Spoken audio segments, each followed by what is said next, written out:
Welcome. Welcome. Welcome. to breakfast together.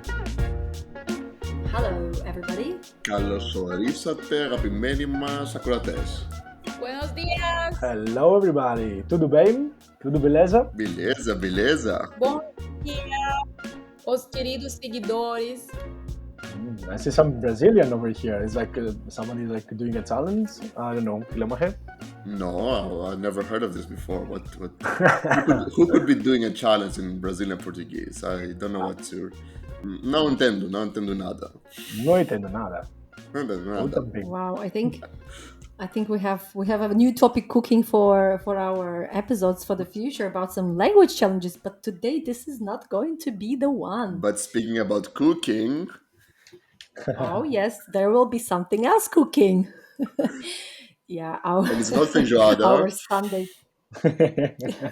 Not each other. No, not that direction.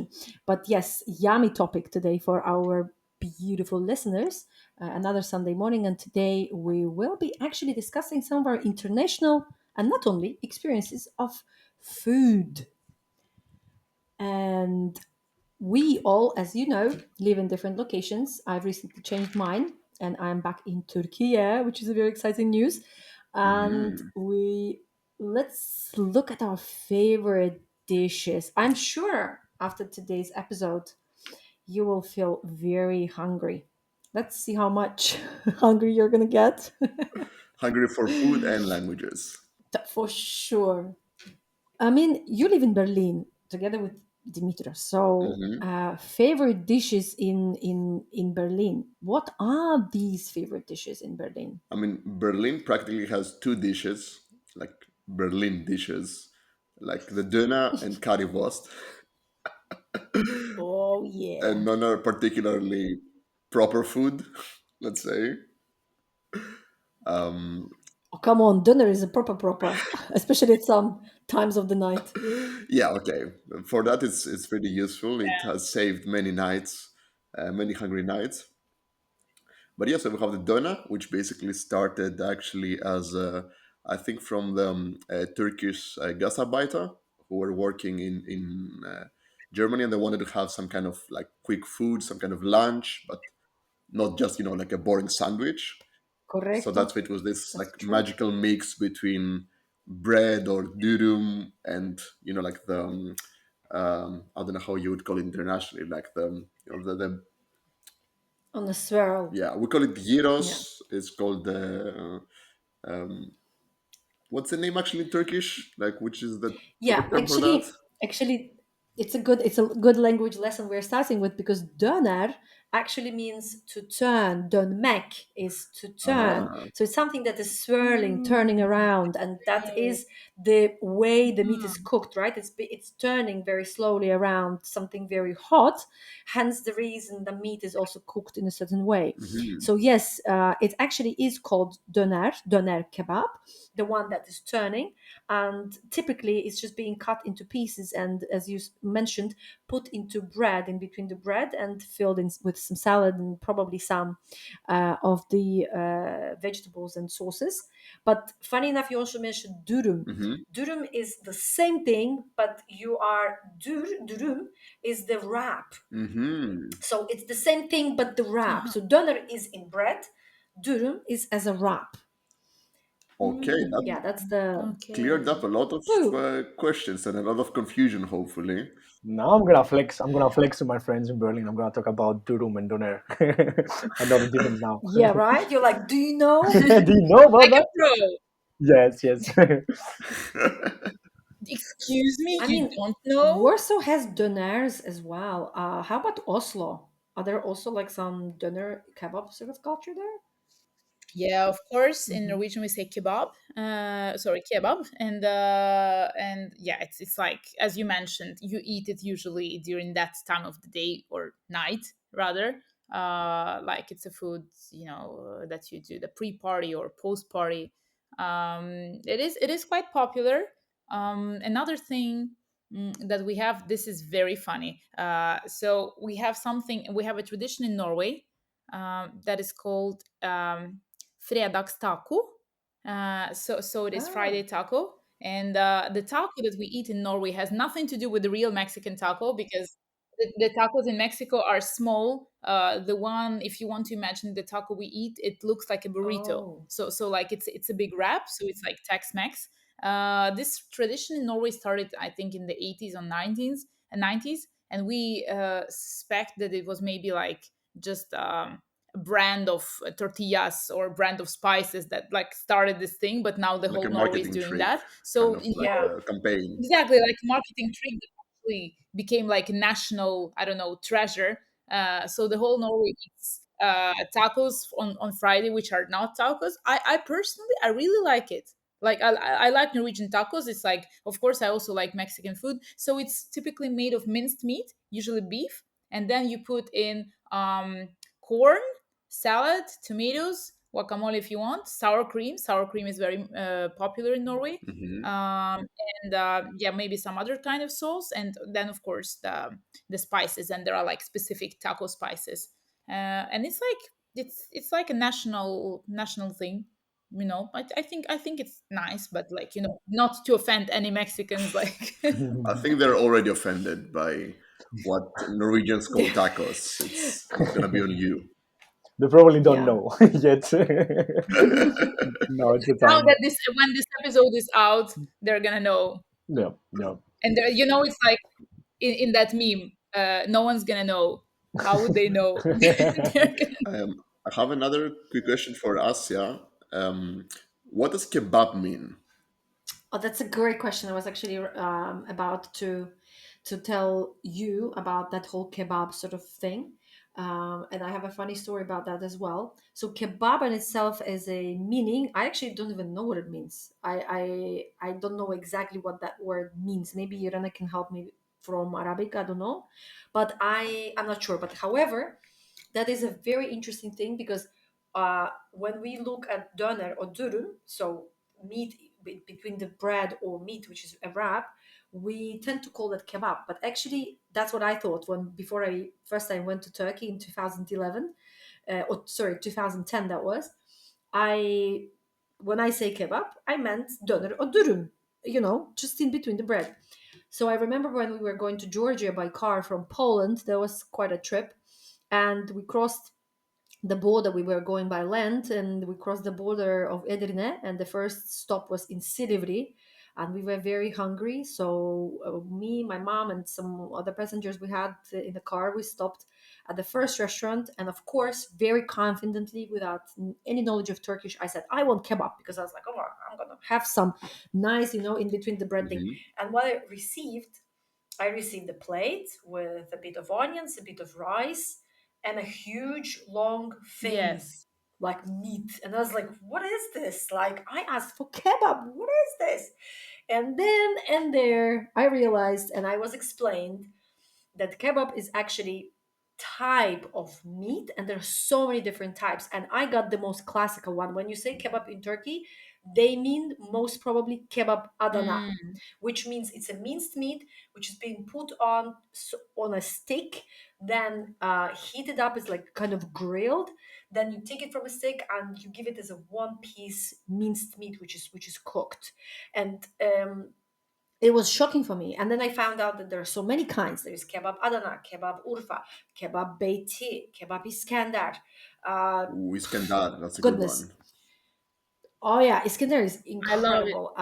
Yeah, yeah. So I didn't know. And then I was like, okay, so what about the bread? Where is this thing between the bread? How can I have that? And he's like, döner mi istiyorsun? Yeah, tamam. And then that's how, as well, I found out that people usually don't even eat this type of doners or durums when they go on a night out or something. There are some other things that people eat during that, like islak hamburger. It's a wet Yeah, yeah, hamburger. yeah. Don't ask me what that is. It's like a I've tried that one. hamburger dipped in some tomato sauce. It's a very funny thing, looking pretty bad, but it's tasty. But yeah, doner and durum are just quick things to grab as a fast food when you're somewhere in the city, especially Istanbul, and you're just running around and you just want something Is quick. it is it true that like it's more popular in Europe, because I've seen like in even I think in Prague the last time that we went for the conference, For there was sure. like more doner places than in Turkey, because I think in Turkey we're normally going to have variety of For food, sure. where in like in Europe is all across all Europe, like in France, in Switzerland, everywhere I've been, there was like a doner place, and I feel Yeah. like a bit bad as a Greek person that there is no like gyros places, so many as many as doner, but that's another story. We lost that battle. Yeah, we love that battle. You focus on quality, not on quantity, Yeah, at least we export feta. That's a good thing. Yeah. which they put on Döner in Germany, not in True, Norway. true. Right. I You beat them there. I feel Got like them. this European kebabs deserve like a separate chapter because by country how they change, This is and in Poland how everything is just being put with mayo and ketchup. If a Turkish person sees something like this, it's the same like an Italian sees pineapple on a pizza. You know what I mean? Like it's the same trauma. So nobody ever like does it that way. And yes, exactly. This was my second sort of surprise back in the days when I first came to Turkey. Yeah, is that kebab is not the only food that these people eat, and there's so much more. And Oh yeah, yeah, and there's so much more. And there is actually, I don't, for example, eat kebab at all. I don't even like red meat, and there's so much other food. But yeah, I think we should do like we should have like a special episode. Maybe you can even record it from outside, like in like somewhere in kebab Turkey. special. Yeah, keep us special or Turkey special maybe. yeah, But back to your question, Asia, about the German food. I think, as Telemacho said, there's like two typical things in Berlin, but I think across Germany, one of the famous dishes is Käsespätzle, which is my favorite one. That's why I want to talk about that. What's that? That is Käse and Spätzle, where Spätzle is like the egg noodles and Käse is like cheese. Oh. oh, And sounds it's, amazing. I think it's not a German, typical German, but probably they do it also, or I don't know, I'm not quite sure about the origin, but I'm sure that is across Austria, Switzerland, and Germany. But it's super typical here in Berlin, and normally they also use some speck, which in German means, in English Mm. means bacon, and they have also some caramelized onions, and it's one of my favorite ones. Even if Oh, I'm not a big fan of pasta, this is one of the best that you can try in Berlin, I think. hmm I just googled it. It looks good. I had no idea. It's like it's a very It's typical one. It's when I was having a conversation yesterday about German food and it came up because especially it always does. yeah. And in general, for me, in the south, like in Bavaria, where I lived for a few years, one not very known food, but one I really liked, and Dimi, you also tried that recently, is Spinatknödel. Yeah. And knödel, I mm. guess you guys understand what it means. It's like knödliki. Knedlik, that's a Czech influence, Exactly, isn't yeah. it? It's like this kind of like potato dumpling or bread dumpling, and I'm not sure what I kind of think dumpling it's it is. I think it's bread or Bread something. dumpling, okay. But it's like a Yeah. specific mix with spinach, and even though mhm. it doesn't Mm. sound appetizing, like for me personally, nothing with spinach sounds appetizing. I love spinach. Come on. Me That's too, but fine. it's specific dishes, and one of them is It's true. spinatknödel. The other one is a Greek dish, but we'll come to that in a few minutes. But yeah, Hmm. spinatknödel is also like a really nice dish that it's not very common. I've had it only once or twice, but I really liked it. Wow. And But another typical one is Schweinebraten, which is basically like Ooh. cooked pork in like kind of like a soup with like tomatoes and many vegetables, and basically it's like served. It's kind of something like between like a soup with pieces of meat, you could say. And it's also like a food I really liked. And again, it's one that if you ask any Greek, for example, they would never have heard of these dishes. They only think of schnitzel, which is an Austrian dish, and um, and Wurst. what's the other one, the sweet one? Strudel? Your Strudel? strudel, yeah, which is also an Austrian dish. Well, yeah. But you Yeah. and you guys in Germany, you also have your own pizza, Ah, yeah, Yeah, the yeah. what's the The Flammkuchen. name? Pfannkuchen, yeah, Pfannkuchen, which actually they say that this comes the I don't know origins. anything about that one. Yeah, that the origins, they say that this is from France. There's like a battle in Alsace region, between the Germans and the French people, and of course there's always like this. No, it's from our side. No, it's from our side. Of course, So yeah. I've went actually there and tried in Colmar one of the best Flammkuchen, but you can still find in Berlin pretty good restaurants that they serve Flammkuchen with different. You can find it with potato, bacon, mushroom, salmon. That is perfect with a pretty good wine. I know a place, so Hmm. whenever everybody, if anybody goes to Berlin, I can take you there, definitely. And I think that usually Flammkuchen is served like in bar settings mostly. I think it's kind of Snack, a food that goes along with your beer or maybe yep, also your wine. If there's also French origin, I can imagine that yep, it's also a thing that you eat while you drink your wine. exactly. So more like a not tapas, but I would say like more like a snack thing. That's so interesting. Here it's more like you can buy it in a bakery, and it's not a Norwegian thing. But we recently had a chain of German bakeries that opened, I think, like 3 or 4 years ago. So like they just popularized this thing like Flammkuchen. It's quite common to buy from a bakery, but it's really good. If our dear listeners, if you still haven't tried that, I recommend. It's Hmm. good. Not only schnitzel, there are more things to try in Germany. Exactly. I think we touched upon some interesting thing that we mentioned, like Döner and so on, but we didn't really mention the fact that Germany, and I think Oslo in Norway as well, it's very also international in the sense that apart from this like local cuisine you can get and you can try, um, you can also be exposed to so many different cuisines around the world without even leaving that location.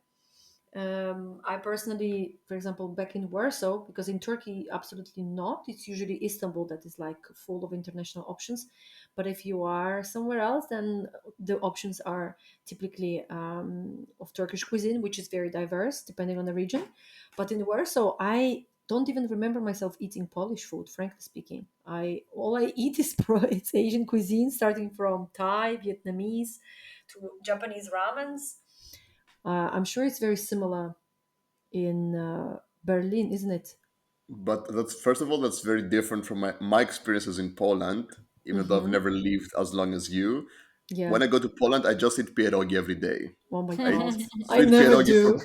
sweet pierogi for breakfast, pierogi for lunch, pierogi for dinner, Oh my and that's God. it. But isn't it typical? Like, isn't this what foreigners do? Like, it's the same, Yeah, I guess. I love it. Yeah. I remember when we were in Krakow, there was a restaurant called Pierogi 24H. So basically, you could buy pierogi at any time of the day, and we All love right, that then place. you're fine. You don't need to Sam Yes. was in heaven, pierogi heaven. But coming back to your point, Asia, that's right. Actually, Berlin is one of the nice things is that you can find a lot of international food. Um, and I think like the most typical one that, for me personally, that I go to is Asian food, and we have a lot of Vietnamese places. I'm not I sure was if just it's thinking about common everywhere, but I guess it also has to do with the fact that Berlin being in East Germany, I imagine that they had close ties with the communist Vietnam, like before during the Cold War era, and I imagine that maybe there was a lot of I don't know exchanges or influence.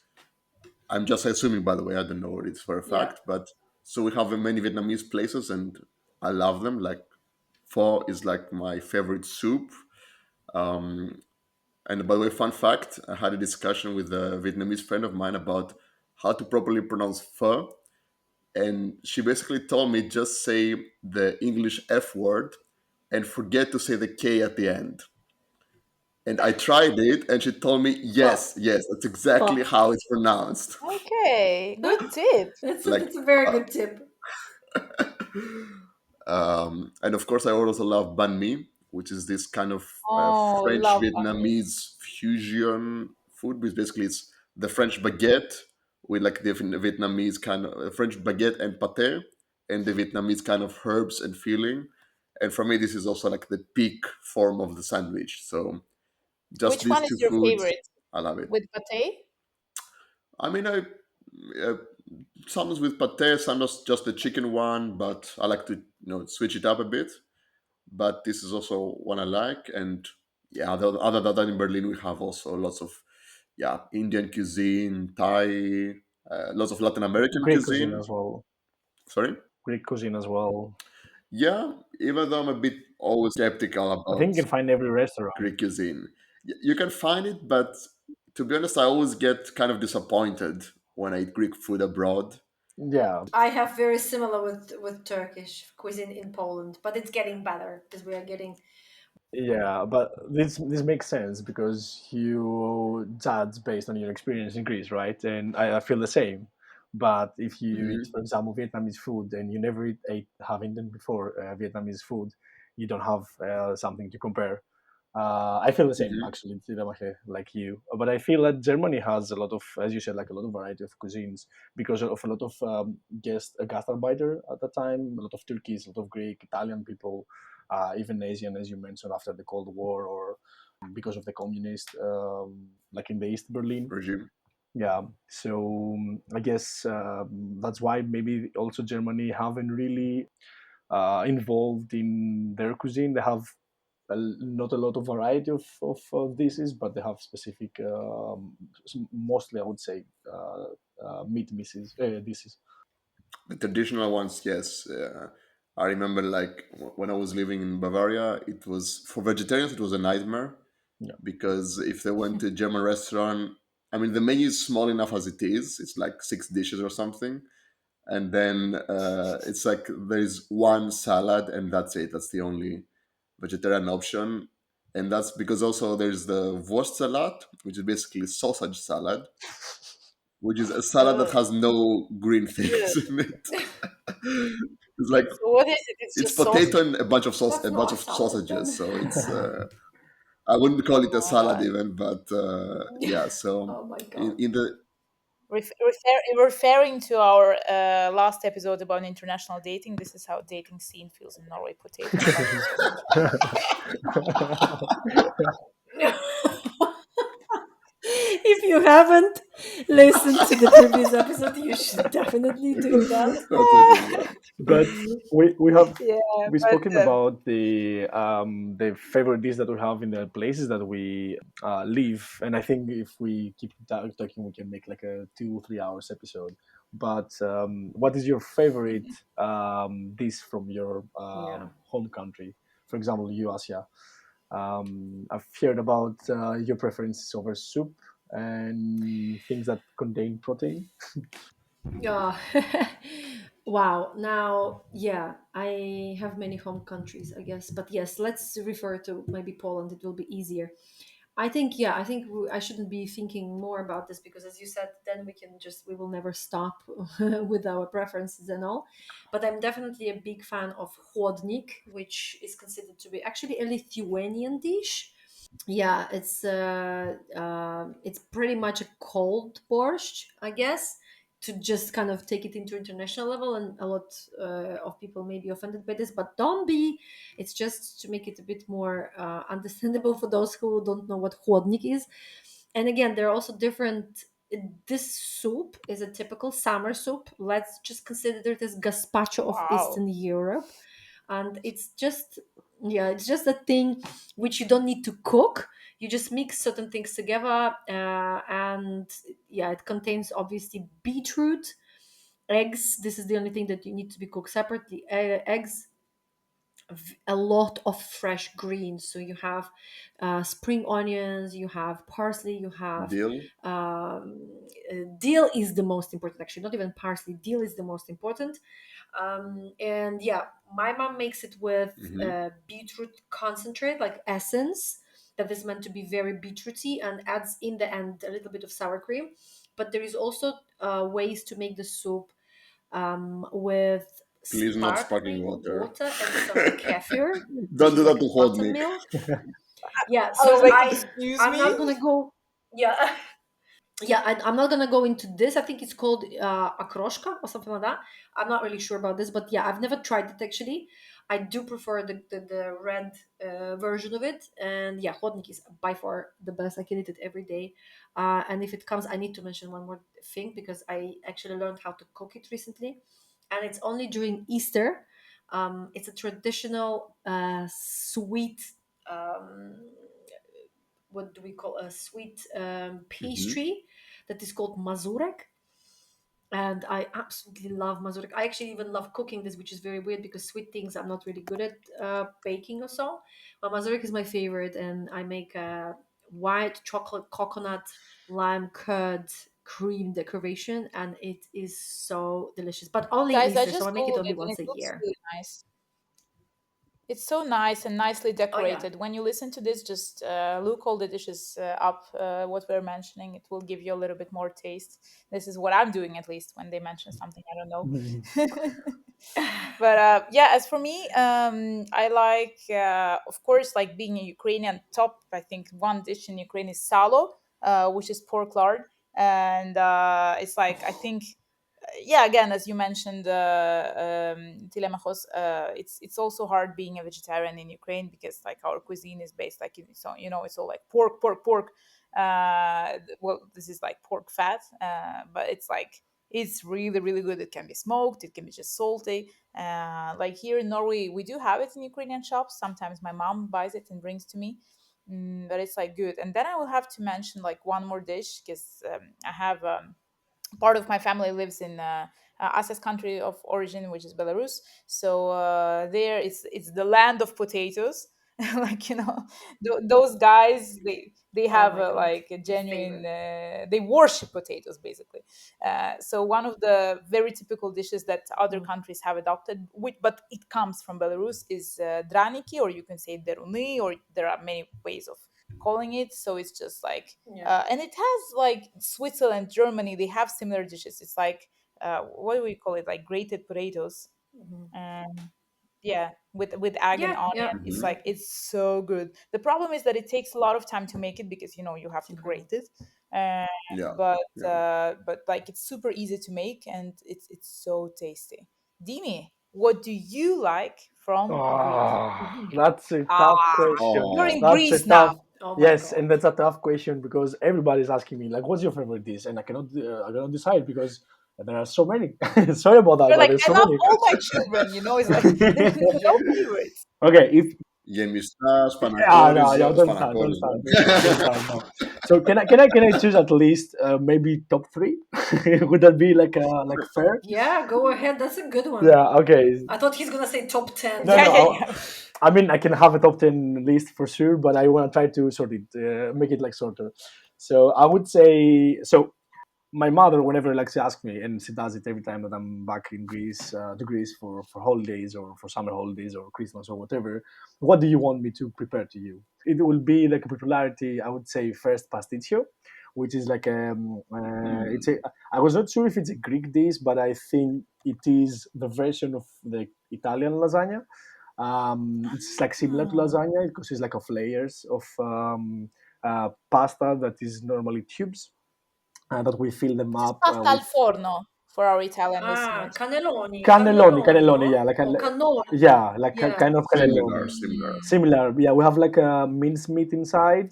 We fill it up with mhm. mincemeat, and then we have like this tube pasta, and then we use like the bechamel sauce that is normally you add like tomato sauce as well, but you also add the bechamel with normally has cinnamon and what is the other one? Oh, wow. Nutmeg. Yeah, Nutmeg. yeah, yeah. Yeah, Nutmeg, yeah. Mosmokarido. Mosokarido, yes, in Greek. This one. Gałka Nutmeg. muszkatołowa. Yeah, so that's one dish. I love it. It's we will say in Greek belalidiko to make it. It takes time, but it's really maybe that's actually a Turkish word. I'm not sure about that, but Bella. bela, yes, Sounds Turkish. sign Turkish.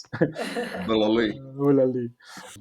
The other dish is yemistam, which is another traditional Greek dish, which is bell peppers stuffed with a mixture of rice. Sometimes can be rice with mincemeat for non-vegetarian, and sometimes can be just for vegetarian, which is normally rice and some herbs. And the third Sounds like one, dolma. yeah, I think actually I've seen it in different Turkish restaurants. The same dish. I'm not sure if it's called in the probably there's like another name, but I think it's the same dish. Then you serve it also with potatoes or other Hmm. vegetables, and it's like baked inside all together. And the last one that I'm sure that is it's exists in all Mediterranean countries or like Middle East Mediterranean countries is the kofte or keftedes in Greek or kafta thing in other Middle Eastern countries, which is like meatballs and from ground beef that is either lamb or another mix of meats and some other herbs like coriander, some bread, some parsley. And I think that's I would say the three favorite dishes, which I always like whenever it's like a question from my mother. I always say keftedes probably because it's easier. Pasticcio takes more time, but I always like to ask for that. And yemista that also takes more time, but it's a tasty one, and it's actually really good for summer. Like I don't know why I have a connection between yemista and summer. So Telemachos, what This is about like menu à la carte. Menu yeah? Dimi's restaurant, Chez Dimi. Dimi restaurant, yes, yes, yes. What about you, Telemachos? What's your favorite Greek dish? Now that I start like rolling up with Greek dishes, I think you should get more the motivation and the You're set. Well, yeah. so that we are fair, I'm also gonna go with three dishes. Okay. But I have like a top dish, Ooh. which is it's probably a Turkish name. It's yuveti. Oh my god, I love it. Uh, Oh, it's so good. but I don't know if you have a good one though, because it's Is it güveç? Is it the name güveç? probably Probably yes, the but I same. think Yeah. the dish is different. Which happens with a lot of. We're Okay. gonna discuss it in the next part, but it happens a lot with like names of dishes that you have the same name but different dishes. But basically, yuvezi is made from Yeah. uh, barley pasta, which I think they call it in Italian. They call it Yes, orzo correct. pasta, which is a not so Mm-hmm. common pasta. You don't see it in many dishes actually, and many people don't even know it. So you have this, and you have usually beef, like thick pieces of beef, and basically you slow cook it for 2, 3, 4 hours in tomato sauce, and maybe you add honey and thymian, Ah, and then you put it basically, and then you put it in the Yeah, oven. it's like a Yeah, it's stew. like a first Yeah. you do this, you do like the meat in this as a stew, Mm-hmm. and once it absorbs all of this tomatoey deliciousness, you put it in like traditionally in a clay pot, and then you with this like orzo pasta, and you put it in the oven, and then when it's ready, you put a lot of like cheese on top so that it melts over che it, rico. and it's an amazing dish. I've never had good yuvezi outside of Greece though. Every time I get it in a foreign restaurant, it's always really bad. One time I had it in Germany and it had no meat. No, that's an insult. And yeah, meat is like 80% of the dish is the meat. I mean, that if you exclude the meat, it's just like pasta. Anyway, I got very frustrated. But this is one of the dishes that also, again, my mother, when she asked me, what do you want me to cook for you? I say, yuvezi. And then I will go with the typical one, which is tzatziki, which is not exactly a dish, but it's a side dish. But like homemade tzatziki when you go back home is really, really another thing. Like with a Ah, thank you very much. cucumber and has this like fresh flavor, and I like it with meat always. So I dip like the meat I'm eating at the moment in tzatziki, and it's an amazing combination. It's very refreshing. And the third dish I'm gonna go with is depending on the variant, either saganaki or shakanopita, which is like the next level version of Sfakianopita. Sfakia is a town in the south of Crete, and basically it's a hard type of white goat's cheese that has a filo pasta, filo pastry over it. Then it has sesame and honey, and it's like usually baked. It's amazing. The how's it goes? Saganaki is like a simpler version of that without the honey and the sesame, but Saganopita is the sweet version. And when I was in vacation in Crete, it was my breakfast every day, Mm. basically, like Saganopita and Efredo coffee, the Greek cold coffee, which maybe we'll mention in the second part of this podcast because yeah, we've opened a lot of topics, but yeah, Yeah. in conclusion, these are my three favorite Greek If dishes. you want to have breakfast together with Telemachos, you invite him for some sfakianopita and coffee. Telemachos, you were describing the dishes in such a way that, like, I think that you should start your own food podcast. Seriously, consider that. You can see that Yeah, guys, just a side idea restaurant in you can see that Berlin. we have a Yeah. passion for food in Greece, and especially me. Like some foods I really enjoy. Yeah, that's amazing. It's a very special thing. I think after AI is taking over our jobs, because we both work in the IT sector, we're gonna open like a restaurant together, maybe, because I'm down for that idea. I like that. Οι μπαγάσες, οι δερμίσιδες. My mouth is watering for sure. I'm sure people have Yeah. very similar feeling. If your mouth is not watering after this episode, then wait for part 2. But for now, we are done with our delicious stories. We see you in 2 weeks. So, görüşürüz, everyone. Thank you very much. Thank you very much. Goodbye everyone, and have a bon appetit και aproveche. Καλή όρεξη. Até logo. Beijos, gente. Beijos. Tchau, tchau. Ciao, ciao.